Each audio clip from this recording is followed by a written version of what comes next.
ભરૂચના RK કાસ્ટા shopping સેન્ટરમાં લિફ્ટમાં સર્જાયેલી ટેકનિકલ ખામીને પગલે કરુણ અકસ્માત સર્જાયો હતો.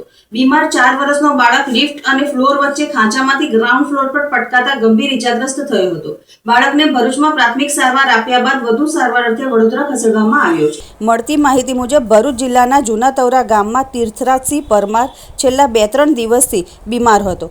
તેથી તેના માતા પિતા તેને આરકે કાસ્ટા કોમ્પ્લેક્સમાં આવેલ ચાઇલ્ડ કેર હોસ્પિટલમાં સારવાર માટે લઈને આવ્યા હતા. પરિવાર બહારની તરફ આવેલા લિફ્ટમાં બેસીને ઉપર જઈ રહ્યો હતો ત્યારે બીજા માળે પહોંચતા અચાનક ટેકનિકલ ખામી સર્જાતા લિફ્ટ ખોટકાઈ હતી અને લિફ્ટ અટકી જતા પરિવાર ગભરાઈ ગયો હતો. મદદ માટે બૂમાબૂમ કરી હતી. જાણ થતાં સિક્યુરિટી ગાર્ડ સહિત આસપાસના લોકો દોડી આવ્યા હતા. લિફ્ટનો દરવાજો ખોલીને પરિવારને બહાર કાઢવામાં આવ્યો હતો.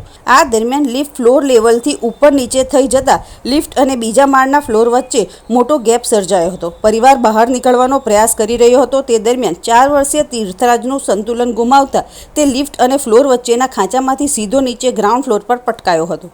ધડામ સાથે નીચે પટકાતા બાળકના માથામાં ગંભીર ઇજાઓ પહોંચી હતી.